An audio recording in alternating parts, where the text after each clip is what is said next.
¿Cómo está, gente? Hace tiempo que no hablaba de Tokyo Revengers. El día de hoy empezamos con una nueva sección en el canal. Voy a analizar cada arco de esta obra. Primero empezaremos con el arco de Mobius hasta llegar al de Bonten. Cuando ya estemos al día con estos arcos, haré lo mismo que hago con Boku no Hero Academia, es decir, reviews del manga cada 2 o 3 semanas. Esa sería más o menos la dinámica que vamos a seguir a partir de ahora. Entonces, el día de hoy empezamos con Mobius. Y antes de continuar les advierto que este video contiene spoilers del manga, así que ya saben, si no lo han leído, por favor, ¿qué están esperando? Léanlo porque es muy bueno. Aclarado eso, ahora sí, comencemos. Mobius sería el primer gran arco de Tokyo Revengers, fue el encargado de mostrarnos cuál sería el camino que tomaría esta historia. Todo inicia con una tragedia, el suicidio de Akun en el presente. Quien fuera el mejor amigo de Takemichi no solo le revela que trató de asesinarlo, sino que también, por su miedo a Kisaki, no dudó en quitarse la vida. Esta tragedia nos muestra la realidad de Toman, aquellos chicos que el protagonista conoció en el pasado, esos que hablaban de valores y respeto entre los delincuentes, al final del día terminaron siendo asesinos y malas personas. Aquellos que consideraba sus amigos eran los responsables de la muerte de Hina. En principio, Takemichi se niega a aceptar esta realidad, no le ve ningún sentido a cómo terminaron las cosas, y es allí donde entra en juego lo que Akun le dijo antes de morir. Mikey cambió tras la muerte de Draken y por ende Toman también lo hizo. Esa sería la premisa de este arco, averiguar cómo murió Draken y hacer lo posible por evitar su muerte. Eso es lo que nos lleva al primer punto. Ken Ryuguchi no es solo el vicepresidente de Toman, es el hombre que funciona como la voz de la razón de Mikey. A diferencia de la mayoría de miembros de esta pandilla, Draken siempre se esfuerza por hacer lo correcto, pero no lo hace solo por él.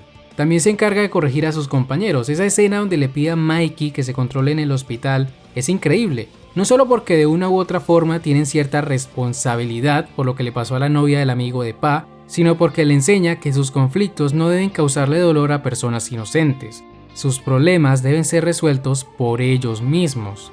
Me gusta mucho el cómo le dice que no es necesario que agache la cabeza si no quiere, pero por lo menos le pide que entienda el dolor ajeno y lo respete. Al igual que Takemichi, podemos darnos cuenta por qué la muerte de Draken afectó tanto a Mikey. Él era quien siempre lo cuidaba y lo llevaba por el buen camino. Sin esta figura fraternal, por así decirlo, sencillamente Mikey perdería el camino y Toman terminaría siendo lo que es en el presente.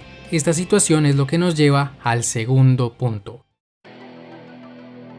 Desde el principio de esta historia se nos hablaba de Manjiro Sano como el líder indiscutible de Toman, aquel que todos llamaban Mikey el Invencible. Sin embargo, a pesar de su fortaleza física, mentalmente Mikey es muy inestable. En un segundo puede pasar de querer una bandera en su desayuno a cuestionar a su mejor amigo cuando pide que se investigue más a Mobius. Esto es algo que muchos no notan, pero Mikey en muchas ocasiones parece otra persona. De un momento para otro se convierte en la persona más fría del mundo. Le es difícil controlar sus propias emociones. Es por eso que por momentos deja que las cosas terminen algo mal, como por ejemplo cuando deja que Pa sea golpeado por Osanai, o cuando le dice a Takemichi que no entiende nada. Si él decide que pelearán contra Mobius, eso es lo que sucederá. Cuando Mikey entra en este estado de frialdad, no escucha razones, y esto es algo que le traerá muchos problemas más adelante. Es por eso que Draken es tan importante para él, porque es el único que lo encara cuando toma esa actitud. Si no lo hiciera, hace mucho Mikey habría cometido alguna imprudencia, como por ejemplo lo que hizo Pellan al unirse a Mobius. Al igual que Mikey también quería sacar a Pa de la cárcel. Ese es el origen del conflicto interno de Toman. Sin embargo, Draken y Takemichi le hacen ver que lo que hizo Pa estuvo mal. No pueden apoyar este tipo de comportamientos, así como también quieren respetar la voluntad de Pa, ya que fue él mismo quien se entregó sin oponer ninguna resistencia. Gracias a esto es que Mikey es capaz de confrontar a Pellan haciendo uso del diálogo. Le pide que si no está satisfecho con su decisión, entonces debe golpearlo hasta que lo haga. Este tipo de interacciones con los miembros de Toman es la razón por la cual todos lo aceptan como su líder, porque Mikey se toma los problemas de sus amigos como algo personal. Es como dice cuando toma el lugar de Pa en su pelea contra Osanai: mientras él esté en Toman, nadie ha perdido. Y respecto a las peleas, llegó el momento de hablar de la parte más importante de este arco: La venganza de Takemichi. Cuando conocimos a Takemichi, lo primero que aprendimos es que no era bueno peleando y que casi siempre lloraba por los demás. Estas características, tal como le dice Hina luego de besarlo, son lo que lo hace especial. Él podrá no ser tan fuerte como Mikey o Draken, pero sin duda alguna su valentía y el no rendirse jamás serían más importantes en este conflicto. Takemichi no solo logra salvar a Draken, sino que también vence sus propios miedos que estaban representados en Kiyomasa. Era por culpa de haber sido esclavizado por este personaje que Takemichi era infeliz en el presente, o eso era lo que él pensaba. Sin embargo, quien siempre huyó de sus obligaciones, quien abandonó todo por su miedo, no fue Kiyomasa, fue él.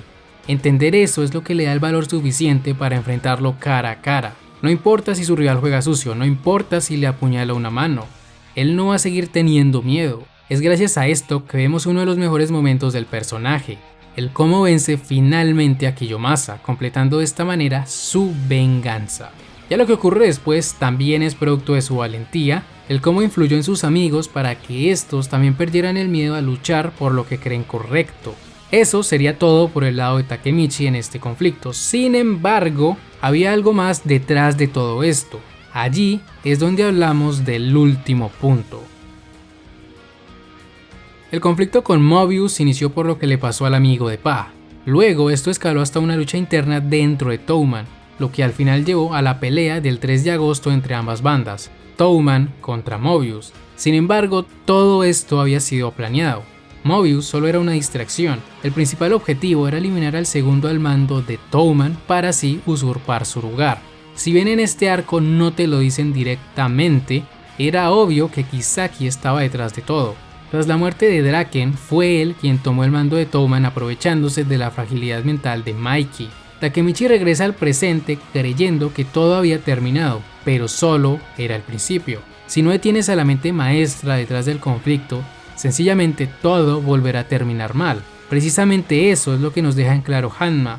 Puede que Mobius haya sido derrotado, pero pronto surgirá Valhalla, una banda que le hará la vida imposible a Toman. A diferencia de Osanai, que solo era un títere, las palabras de Hanma debían tomarse con precaución. La guerra todavía no había terminado, pronto todo empeoraría más que antes. Pero aún es pronto para hablar de ese tema, eso lo tocaremos cuando sea el turno del siguiente arco, Valhalla. El arco de Mobius sirvió para sentar las bases de Tokyo Revengers, nos mostró cómo el pasado y el presente estaban conectados, cómo Takemichi podía obtener información de ambas épocas para así evitar la muerte de ciertos personajes. Muertes que fueron producto del descarrilamiento de Toman y sobre todo de Mikey.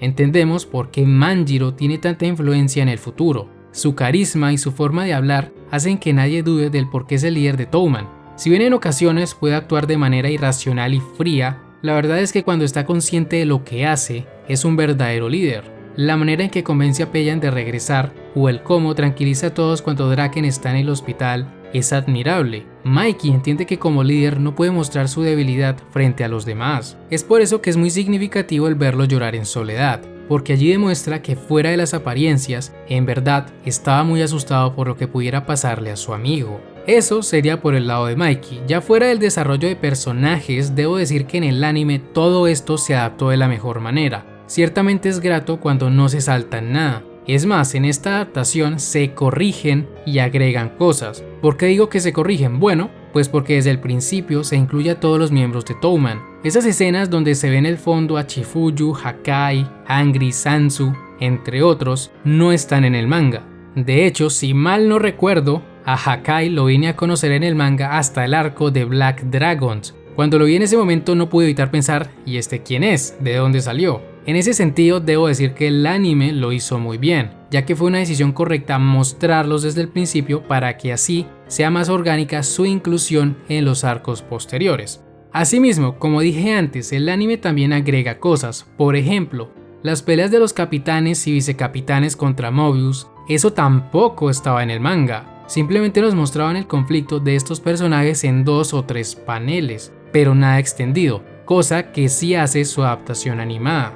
Así como este hay muchos más casos, también está la pelea de Mikey contra Hanma, o la entrada de Touman en motocicleta para llegar al campo de batalla, todo eso son escenas muy bien logradas por el anime. Yo sé que para muchos es difícil de aceptar, pero en este caso me parece que el anime supera al manga. Claro está, si es que están viendo la versión sin censura, porque supongo que algunos ni siquiera saben que la versión que llegó a Occidente estaba censurada.